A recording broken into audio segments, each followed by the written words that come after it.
हाँ चलो, सो हमने बर्नौलीज प्रिंसिपल डिस्कस किया. Now we are going to discuss the applications of Bernoulli's theorem. तो डिफरेंट डिफरेंट जगह पर बर्नौलीज थ्योरम अप्लाई होता है. जैसे कि हम देखें कि दो बोट्स जा रहे हैं, ओके, रिवर में दो बोट्स जा रही है और सेम स्पीड से जा रही है.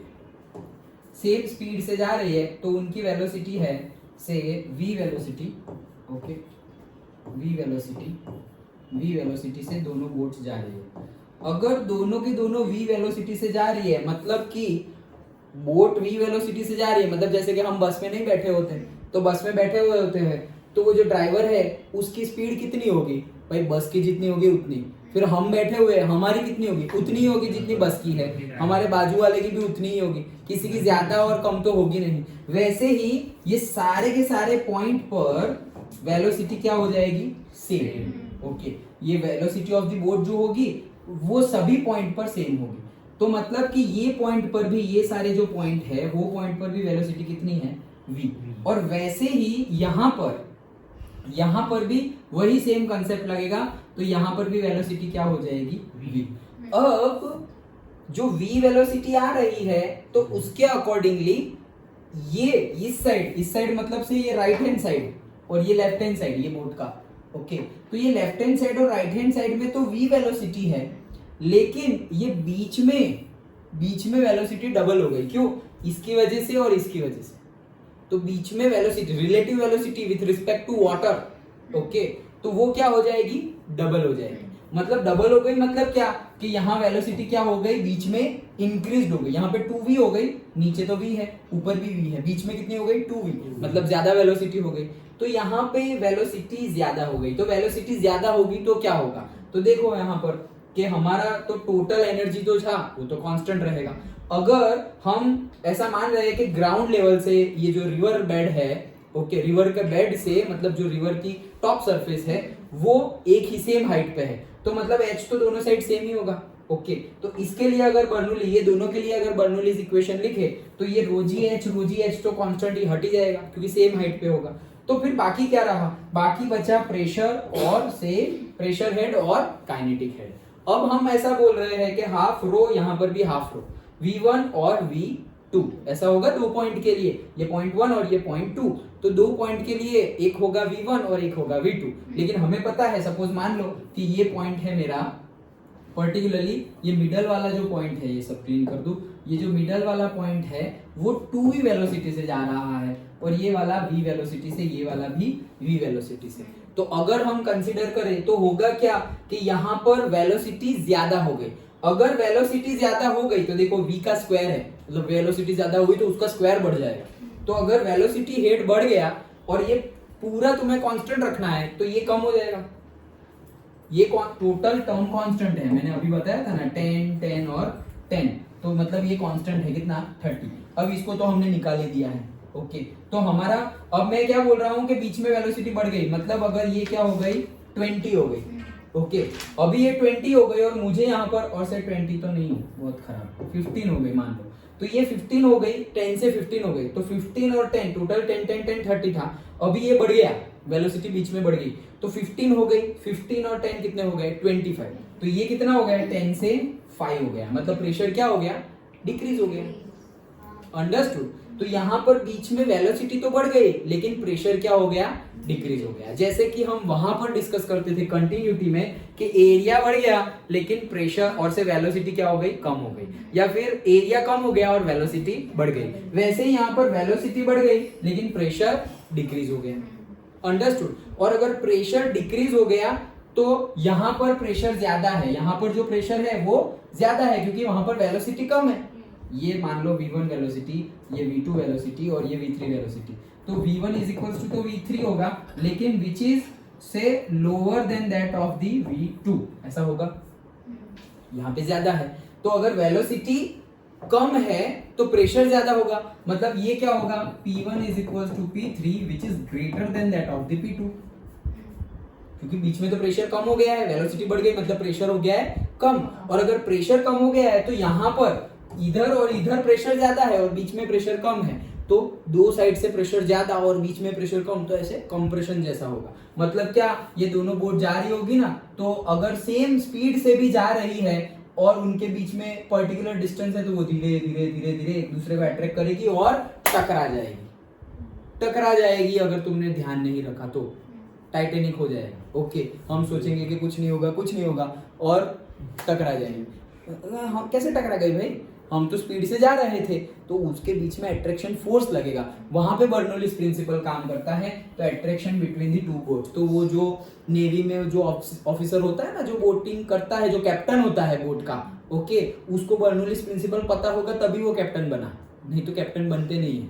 तो वो पढ़ाई में आता है बर्नौलीज प्रिंसिपल, इससे भी डिटेल्ड में प्रूफ के साथ। यहाँ पर तो हमने ले लिया कि भाई ये कांस्टेंट है, प्रूफ करके दिखाओ, अभी नहीं है। मैंने तुम्हें उस दिन बताया था ना कि भाई वो डिटेल्ड में, अगर तुम इंजीनियरिंग पढ़ोगे, वहां पे फ्लूइड मैकेनिक्स एक सब्जेक्ट है और उसमें ऐसे 15-20 चैप्टर्स है, ओके, तो तुम उसमें डिटेल्ड में पढ़ोगे। डिफरेंट ये जो एप्लीकेशंस है उसमें इक्वेशन के साथ लगाकर बताओ बर्नौलीज प्रिंसिपल कैसे लग रहा है। और उसमें न्यूमेरिकल्स भी वैसे ही होंगे, वही लेवल के। दो बोट जा रही है ये स्पीड से और दोनों टकरा गई, क्यों टकराई, कौन से, उसकी वेलोसिटी क्या होगी, टकराने के बाद क्या वेलोसिटी होगी, ये वो, कोई मर गया नहीं मरा, सारे क्वेश्चन होंगे। ओके, तो लाइक दैट, समझ में आ गया। ये एप्लीकेशन थी किसकी, बर्नौलीज प्रिंसिपल की, attraction between the two boats. तो अभी कभी भी ऐसा तुम्हें पूछे क्वेश्चन में, या तुम्हें ऐसा कोई सिनारियो दिखाई दे जहां पे दो बोट्स रिवर में और ओशन में सेम स्पीड से जा रही है, तो कुछ ना करने पर भी वो लोग एक दूसरे के साथ अट्रैक्ट होके, अगर तुमने फोर्स लगा के दोनों को डाइवर्ट नहीं किया कंटिन्यूअसली, तुम्हें ऐसे अवे, मतलब एक बोट को इधर फोर्स लगाना पड़ेगा, दूसरी बोट को इधर फोर्स लगाना पड़ेगा, तब जाके दोनों पैरेलल चल पाएगी। फोर्स उल्टी डायरेक्शन में लगाना पड़ेगा। अगर तुमने फोर्स नहीं लगाया और तुम सीधे सीधे चलते गए तो तुम्हें पता भी नहीं चलेगा और आके एक दूसरे के साथ टकरा जाए। क्यों, बर्नौलीज प्रिंसिपल मतलब नीचे प्रेशर कम हो गया और आसपास में प्रेशर ज्यादा है, ज्यादा प्रेशर से कम प्रेशर की टुवर्ड्स में कंप्रेशन हो जाएगा। अंडरस्टूड? ओके, तो ये कंसेप्ट हो जाएगा। इसके लिए हमें ध्यान रखना है कि बट इसीलिए तो बहुत नजदीक में नहीं चलाते। और सेम कंसेप्ट लगता है एरोप्लेन में भी, सेम कंसेप्ट प्लेन में भी लगता है। इसलिए देखना कभी भी ये ऐसे दो प्लेन्स एक दूसरे के इतने नजदीक चलते नहीं है। ओके, और अगर देखना तुम कभी पर भी कोई शो भी हो रहा हो, हाँ, जब शो होता है, जब एयर शो होता है, एयर शो मतलब हमने लाइव ना देखा, पता तो है ना, एयर शो होता है अभी 26 जनवरी कहीं होगा, कहीं कितनी जगह पे हुआ होगा।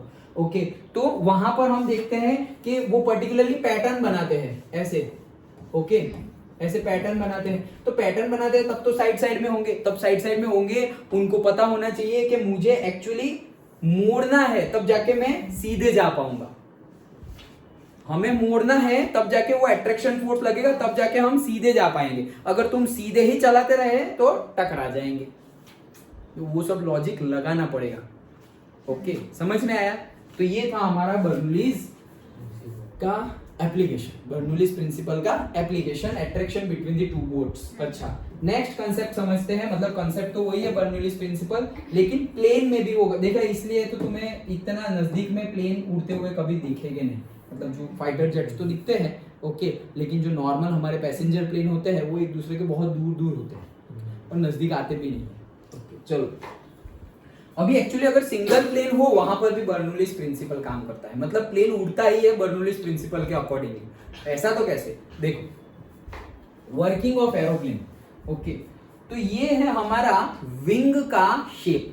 जो विंग होती है ना, ऐसे ये वाला दो विंग एरोप्लेन की, वो विंग ऐसे शेप की होती है। मतलब स्टार्टिंग में मोटा और धीरे धीरे वो पतला होता जाता है। इसको बोलते हैं एरोडायनेमिक शेप। क्या बोलते हैं? Aerodynamic shape.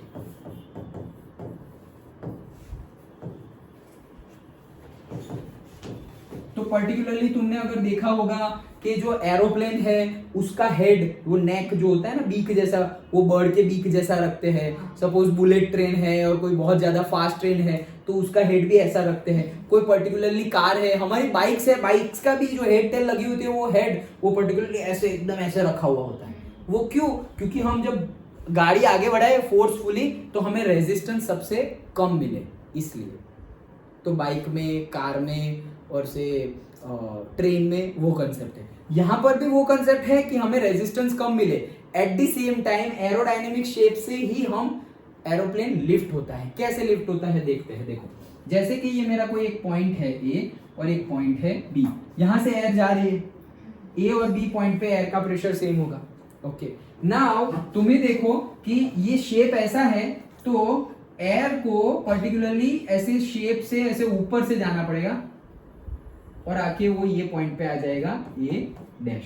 और वैसे ही बी पॉइंट है तो बी पॉइंट में तो शेप ऐसा सीधा ही है तो यहां से तो जल्दी चली जाएगी, तो यहां से जल्दी चली गई, मतलब एयर ऐसे यहां से ऐसे जल्दी आ गई कहां पर, बी डैश पॉइंट पर।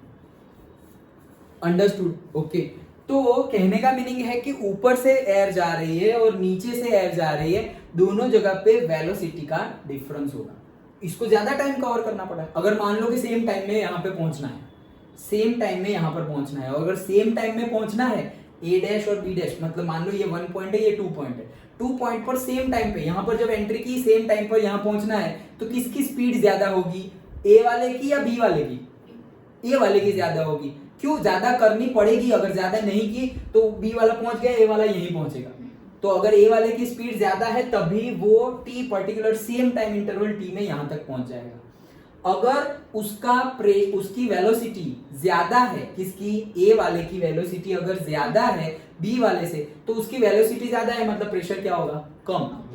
वही सेम कंसेप्ट, एच तो दोनों के लिए सेम, तो वेलोसिटी अगर उसके लिए ज्यादा है तो प्रेशर क्या होना पड़ेगा? कम, तभी तो कांस्टेंट रहेगा। ओके तो वेलोसिटी ज्यादा हो गई तो प्रेशर क्या हो गया? कम, और यहाँ पर वेलोसिटी कम है तो प्रेशर क्या हो गया? ज्यादा। अगेन जैसे कि यहाँ पर प्रेशर ज्यादा था, यहाँ पर भी प्रेशर ज्यादा था और यहाँ पर प्रेशर कम था, जिसकी वजह से वो लोग अट्रैक्ट हो रहे थे बोट, वैसे ही यहाँ पर प्रेशर ज्यादा है नीचे और ऊपर से प्रेशर कम है, तो नीचे से प्रेशर ज्यादा है इसीलिए ये एयर जो है वो एयर ये एरोडायनेमिक शेप को ऐसे लिफ्ट कर देती है। इसको क्या करती है? लिफ्ट करती है। मतलब लिफ्ट मतलब ऊपर जा रही है, वो लिफ्ट करा दे उस दिन बात की थी, तो वो लिफ्ट कर रही है। लिफ्ट कर रही है मतलब क्या? प्लेन को ऊपर उठने में हेल्प कर रही है। आगे जाने की बात नहीं चल रही है, ऊपर उठने की बात चल रही है। अंडरस्टूड? तो ये ऊपर उठने के लिए ये एरोडायनेमिक शेप रिस्पॉन्सिबल है, क्योंकि यहां पर प्रेशर ज्यादा, जैसे वहां पर प्रेशर ज्यादा और कम था तो कैसे नजदीक आ गए, ये दोनों था तो ये दोनों नजदीक आ गए। क्यों? क्योंकि ज्यादा प्रेशर था और बीच में कम प्रेशर था, तो ज्यादा से कम जाएगा। तो यहां पर भी देखो ये ज्यादा है और यहां पर कम है, तो ज्यादा से कम मतलब ये उठा देगा। उठा देगा मतलब जो विंग्स है वो विंग्स को अपवर्ड डायरेक्शन में, जैसे कि रॉकेट छोड़ते हैं तो कैसे रॉकेट के हेड को ऐसे ऊपर की तरफ फोर्स मिलता है, जैसे हमने बुयोंसी फोर्स पढ़ा, वैसे ही ये विंग्स को ऊपर की तरफ लिफ्ट मिलेगी। ये लिफ्ट किससे मिली? एयर से मिली। किसने दी? कौन से प्रिंसिपल के अकॉर्डिंगली? एयर ने दी, according to the Bernoulli's principle. Understood? तो ये प्रिंसिपल के अकॉर्डिंगली ही एरोप्लेन वर्क करता है। देन थर्ड एप्लीकेशन देखते हैं, दैट इज एक्शन ऑफ से स्प्रेयर। स्प्रेयर मतलब कहीं पर भी, जैसे कि अभी तो कलर करने के लिए भी स्प्रे कलर आ गए हैं, पहले तो ऐसे ऐसे ऐसे ऐसे कितने दिन लगते थे, अभी तो 2 दिन में कलर पूरे घर का खत्म कर देते हैं, तो करके खत्म। ओके टेक्नोलॉजी ऐसे आगे बढ़ जा रही है, व्हाटएवर। तो ये जो स्प्रेयर होता है उसमें भी सेम कंसेप्ट लगता है। कैसे सेम कंसेप्ट लगेगा कि यहां पर पर्टिकुलरली क्या होगा, यहां से एयर फ्लो हो रहा है, यहां से एयर फ्लो हो रहा है। जैसे ही यहां से एयर फ्लो हो रहा है, यहां पर नीचे हमारा जो कलर है और जो भी डाई है और जो भी स्प्रे करना है वो भरा हुआ है। ओके सिंपली तुम प्लांटेशन में वाटर स्प्रे कर रहे हो वो भी चलेगा, यहाँ पे वाटर है, एयर आ रही है, तो होगा क्या कि यहां से जब एयर आ रही है, ये हमारा एक पॉइंट है। ओके तो यहां पर से जब एयर आगे बढ़ रही है, तो जब एयर आगे बढ़ेगी तो यहाँ पर लिक्विड है और यहाँ पर एयर है। ओके तो यहाँ पर एयर है, ये एयर ये लिक्विड को धक्का मारेगी, ये एयर ये लिक्विड को धक्का मारेगी, तो लिक्विड का यहाँ तक जो वेलोसिटी थी, मतलब यहाँ पर कोई वेलोसिटी थी, उससे ये पॉइंट पर वेलोसिटी बढ़ गई। क्यों? एयर ने धक्का मारा इसलिए। एयर ने धक्का मारा तो वेलोसिटी बढ़ गई, वेलोसिटी बढ़ गई, वेलोसिटी बढ़ गई, तो प्रेशर क्या हो गया? कम। बर्नौलीज प्रिंसिपल, वेलोसिटी बढ़ गई तो प्रेशर क्या हो गया? कम हो गया। प्रेशर कम हो गया और यहाँ पर प्रेशर कम हो गया, ये आगे बढ़ गया, तो यहाँ पे प्रेशर कम और यहाँ पर प्रेशर ज्यादा, तो ये ऊपर सक हो जाएगा। ये ऊपर सक हो गया तो ये स्प्रे आगे जाके ऐसे स्प्रे हो गया। तो अगेन बर्नौलीज प्रिंसिपल ही काम कर रहा है। मतलब इन शॉर्ट बर्नौलीज प्रिंसिपल में अगर हाइट सेम रख दे, अभी यहाँ पे हाइट सेम नहीं है तो वो तुम्हें लगेगा सर यहाँ पे हाइट तो अलग अलग है, हाँ अलग अलग है, लेकिन हम मान रहे हैं कि ऑलमोस्ट इक्वल है, अदरवाइज उतना चेंज होगा। जैसे कि ये अगर 10 मीटर हो और ये हो हमारा से 9.2 मीटर, तो उतना चेंज तो आएगा उसकी वजह से, लेकिन हम उसको नेग्लिजिबल मान रहे हैं। ओके, तो कहने का मीनिंग क्या है, बर्नौलीज प्रिंसिपल में हर जगह अगर वेलोसिटी चेंज हो रही है तो प्रेशर भी चेंज होगा, अगर वेलोसिटी बढ़ रही है तो प्रेशर कम हो जाएगा, और अगर प्रेशर बढ़ रहा है तो वेलोसिटी कम हो जाएगी। डन? ओके, तो ये चीज हमने समझी। नेक्स्ट हम समझते हैं क्या, blowing of roofs in the wind. जब तूफान आता है तो ये जो रूफ, पुराने जमाने वाले ऐसे रूफ वाले घर होते हैं वो उड़ जाते हैं। ओके, जैसे कि ऐसा नहीं है पुराने जमाने वाले, टेरेस पे भी लोग ऐसे रूफ रखते हैं, देखो यहाँ से जाओ तो यही घर में है, बाजू के ही घर में। ओके, तो डिफरेंट पर्पस के लिए कि भाई समर में धूप कम लगे टेरेस पर, क्योंकि वो रूफ को गर्म करेगा ना, ये सीलिंग को गर्म करेगा नहीं, तो वो लगा दिए, तो वो भी ब्लोइंग हो जाते हैं विंड जब बहुत तेजी से चलती है तो क्यों वो हवा में कैसे उड़ जाते हैं, तो हवा में इस वजह से उड़ जाते हैं क्योंकि यहाँ पर भी प्रेशर डिफरेंस क्रिएट हो रहा है। कैसे क्रिएट हो रहा है, ये बहुत ही तेजी से एयर जा रही है, बहुत ही तेजी से एयर जा रही है, तो वेलोसिटी इसकी बहुत हाई है। डन? लेकिन ये घर के अंदर जो वेलोसिटी है, या फिर यहाँ घर के अंदर जो एयर की वेलोसिटी है, या फिर ये जो रूफ के नीचे के पार्ट में, ये रूफ है ना, रूफ के नीचे के पार्ट में जो एयर की वेलोसिटी है वो कम है, तो यहाँ पर वेलोसिटी हाई है तो प्रेशर डाउन है, और यहाँ पर वेलोसिटी कम है तो प्रेशर हाई है।